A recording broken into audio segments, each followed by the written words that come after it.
Bonjour les potiers, bonjour les potières de tout pays, de toute nation. Bienvenue sur la chaîne qui traite des joies de la céramique. Quelle aventure aujourd'hui on a vu pire comme aventure. Là, ça sera une petite aventure modeste, mais j'ai besoin de cette pièce. J'ai besoin de construire un cendrier spécial, celui-là.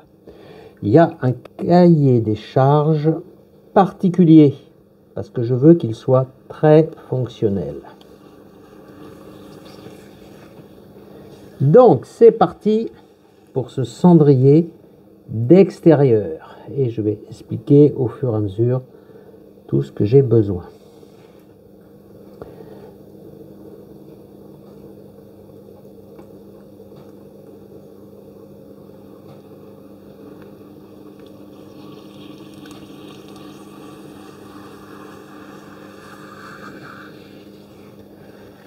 Alors, un cendrier pour mauvais fumeur. Ouh là là, le jugement. Qu'est-ce que c'est qu'un mauvais fumeur? C'est pas celui qui fume, un mauvais fumeur. C'est celui qui nettoie rien. Qui nettoie pas le cendrier. Et ça peut poser problème. Ah, alors je m'arrête. Parce que en même temps, on va faire d'une pierre deux coups. En même temps, ce cendrier extérieur, qui est une forme quand même de la famille des formes plates, assez grande, eh bien, on va répondre à la question d'une personne qui s'appelait Dominique, qui m'a dit comment on fait pour percer le pied des assiettes et les mettre au mur. Donc, on va répondre à cette question alors ultérieurement, hein. Mais voilà, ceux qui veulent voir ça, au passage, vous pourrez, parce que je vous montrerai, c'est beaucoup plus simple que ce qu'on peut imaginer, et surtout, c'est le moment à laquelle c'est simple de le faire, sans que ça casse. Très bien, on continue donc la pièce, le cendrier extérieur, pour mauvais fumeur, qui va répondre aux critères suivants. Il faut que la pluie puisse passer. Il faut que l'eau qui va tomber dedans puisse s'écouler. Donc on va avoir ici, quelque part par là, des trous à prévoir. Et puis comme on a dit qu'il fallait faire des pieds, il nous faut de la matière, hein.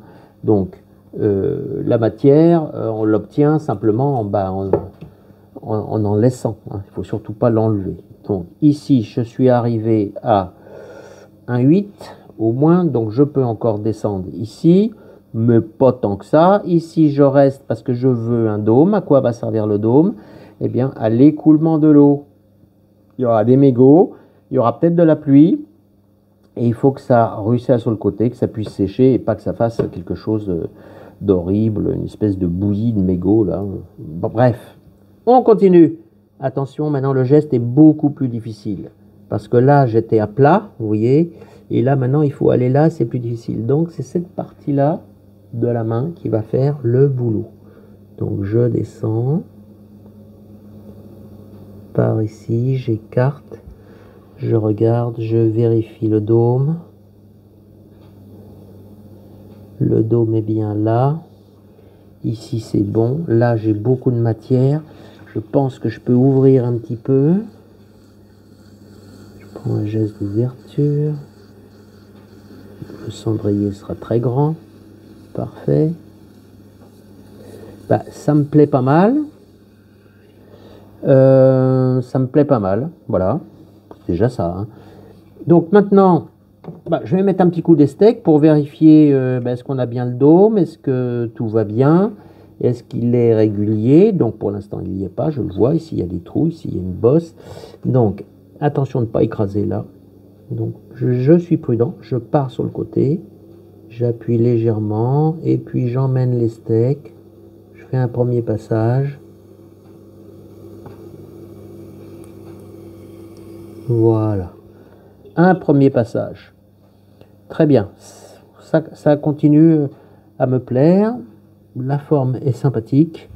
Ici, il y a un creux, donc il faudra le résoudre.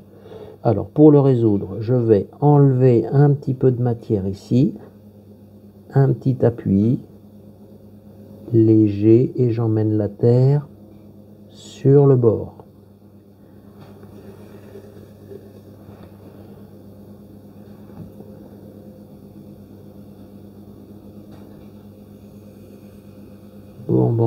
Bon.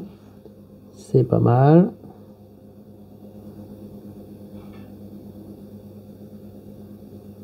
Le dôme est là, il se continue. Ici, il faut que ça descende un petit peu. Parfait.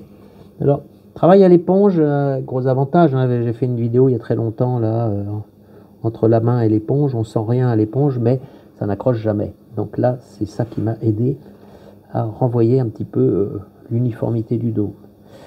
Très bien. Est-ce qu'il y a un cahier des charges sur la partie montante? Oui, il y en a un. Il faut qu'on puisse poser éventuellement sur une partie plate les cigarettes. Donc on va pouvoir faire ça. Je vais monter très légèrement la terre. Alors celle-ci, elle est très souple, hein. C'est très humide. Donc elle est très facile à travailler. Mais attention, si j'envoie un aplat ici, sans épaisseur, c'est mort. Elle va tomber tout de suite.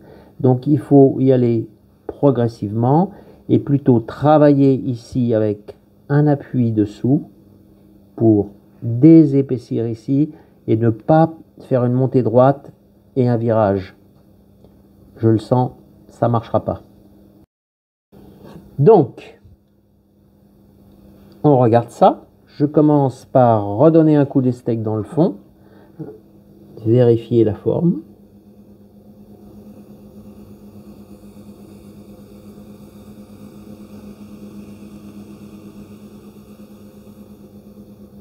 Vérifier que l'eau ira bien ici. Ben, je pense que oui. Donc j'enlève les petites marques. Ça me paraît suffisant. Voilà, l'eau va couler là. Là, on fera des trous. Ici, je ne vais guère monter plus, j'ai pas besoin. On va s'occuper du bas après. Donc maintenant, je vais m'occuper un petit peu d'ici. L'idée, c'est je maintiens dessous. J'aplatis ça légèrement. Je baisse la vitesse du tour. Je fais mon appui. Je suis patient.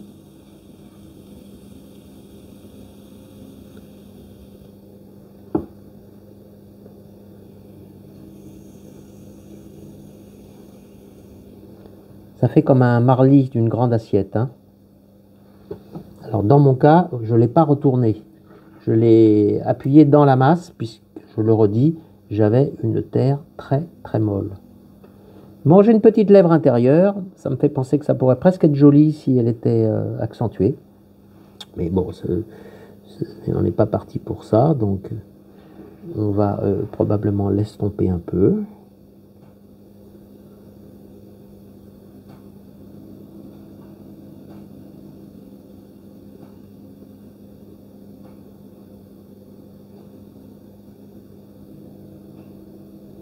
Alors là, il y a une bulle.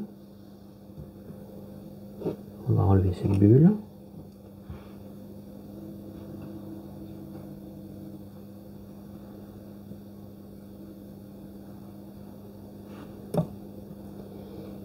On estompe la forme. Là, on met à son idée, hein. Pas vraiment de... Voilà, on a notre petit plat qui est là. Et moi, je vais en rester là. Je remonte un petit peu là, peut-être, légèrement. Toujours pour l'eau de pluie. Très bien. On va s'occuper de la partie dessous. Qu'est-ce qu'on peut faire dessous pour aider au séchage? Ça a déjà été montré. On peut recommencer. Ce n'est pas grave. Je vais vous mettre un peu de lumière ici. Descendre la caméra, ça va être très difficile. Je ne peux pas trop. Donc, j'éclaire, voilà, jusque là. Là, on voit la partie que je veux traiter. Bah, l'outil magique, c'est faire ça, donc on va l'utiliser. On le met à plat, le long. Je rentre dedans. J'enlève tout ce qu'il a coupé.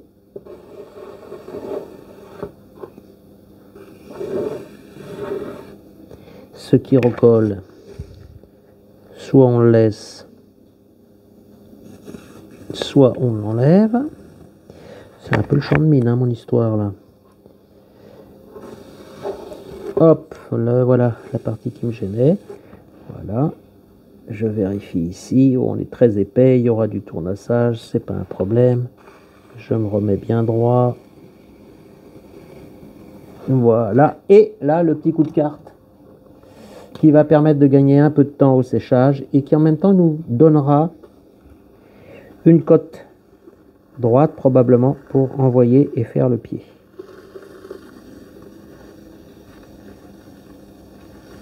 Voilà. Et maintenant, on touche plus à rien. On laisse sécher. On reviendra quand la pièce se décollera toute seule. C'est pas besoin de faire quoi que ce soit. Quand la pièce va se décoller toute seule, il faudra venir vérifier de temps en temps. On la retournera et puis on fera la lèvre du pied qui doit être percée. Et on fera quelques petites finitions. Mais sans plus, parce que ce n'est jamais qu'un cendrier, un futur cendrier. Voilà, la suite, à tout de suite. Et voici le moment du tournassage. La pièce n'est pas complètement sèche, elle est encore sur son rondeau. Donc j'en profite. On va faire quelques petites finitions. Et puis, probablement que ce soir, elle va se détacher. Donc ça sera parfait. Alors j'arrange un tout petit peu ici. Je refais un peu l'arrondi. Ici, pareil. Vous voyez cette marque, on va l'enlever. Là, j'arrondis. Je descends. Et puis, le fameux rond, là, bombé ici, jusque là. Bon, il n'y a pas grand-chose à faire, hein. Un petit passage, presque de lissage.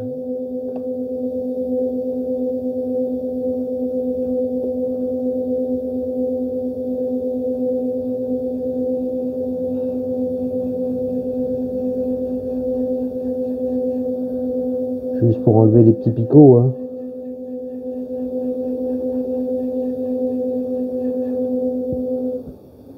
Et voilà.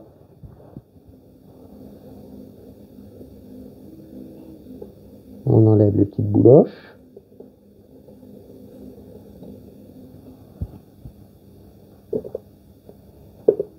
Peut-être ici un tout petite modification.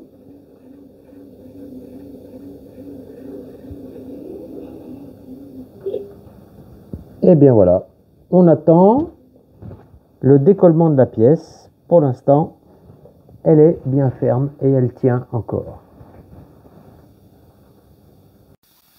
Et voilà, c'est sec, suffisamment sec pour pouvoir se décrocher du haut. Maintenant, on va arranger le côté ici et on va dégager un pied. Donc, j'enlève le plus gros. Voilà. C'est parti.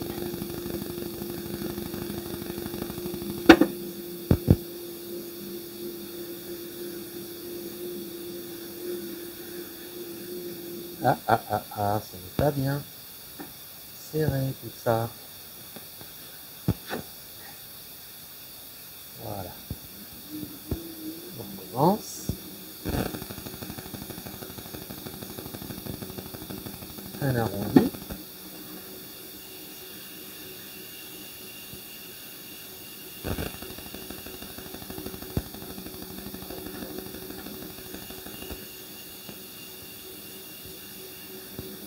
On retrouve la petite marque de la carte. On va faire un pied à peu près par là, ou carrément à l'extérieur. Moi, je vais carrément aller le faire pour une fois, je ne vais pas souvent, mais on va faire un pied à fleurs ici. Donc je dessine mon pied.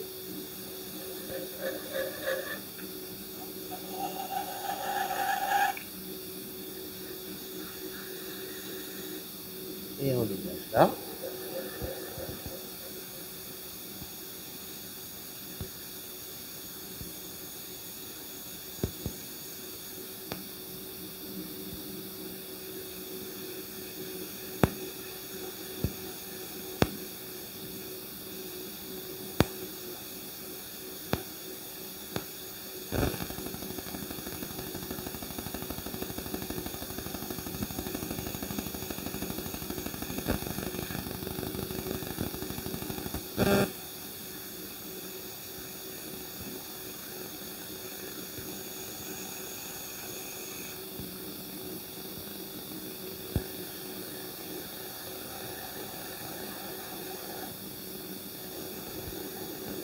Ah, un joli pied. On pourrait le marquer par l'extérieur ou pas. Là, qu'est-ce qu'on peut faire? Pas grand-chose, hein, parce que franchement, je peux évider un petit peu ici, hein, récupérer un peu de matière, puisque c'est bombé.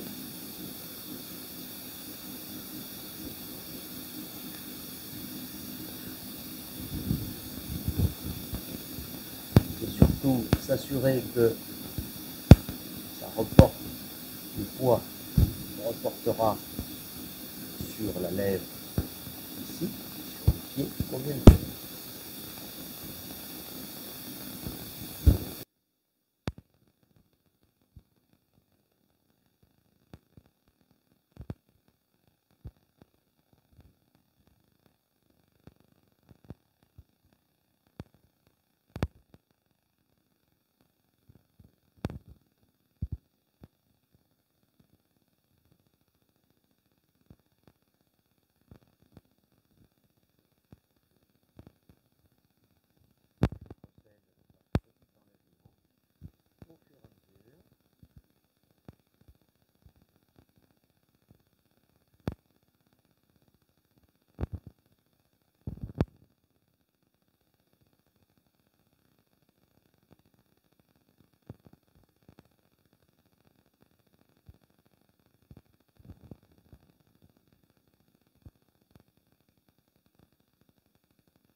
Oui, ça me semble tout à fait suffisant. Alors, on doit faire un trou là-dedans comme si ça devait être suspendu.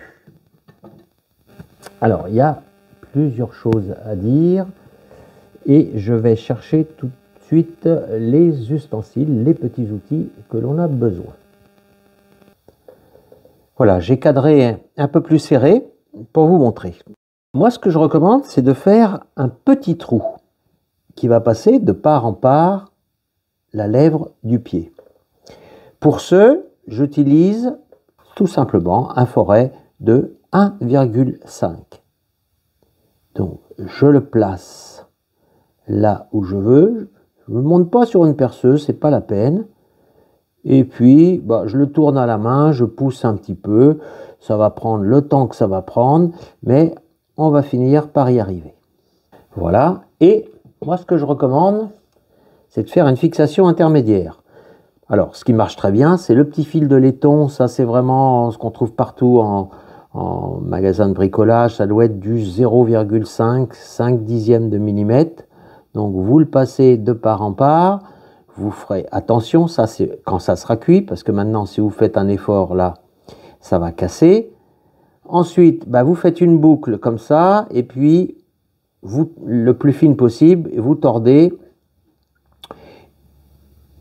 vous couperez à ras et vous accrocherez avec ce que vous voulez, ensuite une ficelle, un fil de fer, etc. etc. Bon, ce qu'on peut faire aussi directement, c'est de mettre une fixation définitive qui passe à travers. Bon, on peut utiliser quelque chose comme ça, par exemple, et vous allez me dire, ça passe pas dans le trou. Ben oui, exactement. Donc, dans ce cas-là, on va passer au diamètre supérieur. Donc là, c'était du 1,5, le premier forêt. Maintenant, c'est du 2. On passe à nouveau en tournant, on agrandit le trou. N'oubliez pas d'enlever le forêt, nettoyez-le et on recommence. C'est juste un peu de patience, mais ça va marcher. Ça va plus vite que le premier coup. Voilà. Ce n'est toujours pas suffisant. Je prends un forêt, c'était du 2, donc je passe au 2,5 et je recommence. On a toujours un travail extrêmement propre.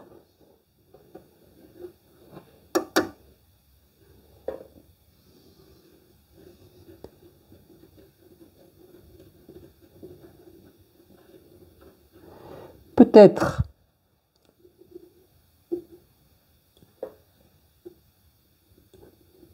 que maintenant ça serait suffisant pour passer, mais ça va rétracter. Donc moi je recommande de passer au-dessus. Bon, ça c'est un forêt de 3,2. C'est peut-être un petit peu gros, mais j'ai pas mieux sous la main là. Je descends pas à l'atelier chercher du 3. J'y vais doucement. Voilà, je tourne les petits copeaux, ça sort. Je pousse un petit peu en même temps. J'enlève, je nettoie, etc., etc. Je continue.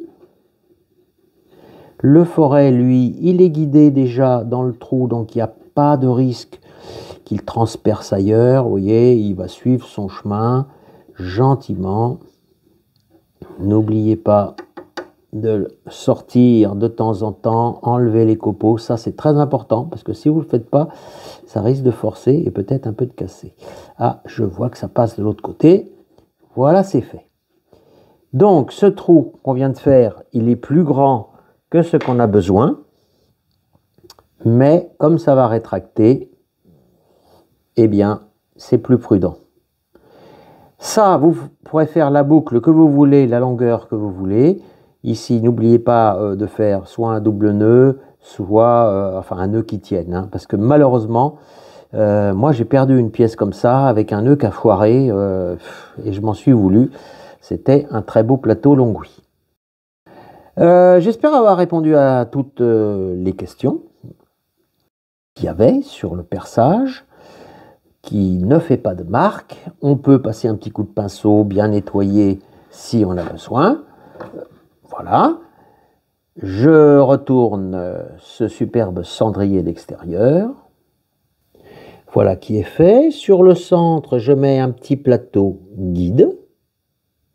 Je m'occupe des 4 traits noirs et c'est là que je décide de faire les 4 trous pour l'écoulement de l'eau. J'ai mis une petite protection pour pas abîmer soit votre girelle, soit un rondeau. Je me guide par rapport aux 4. Cette fois-ci, pour aller plus vite, j'ai pris une petite perceuse.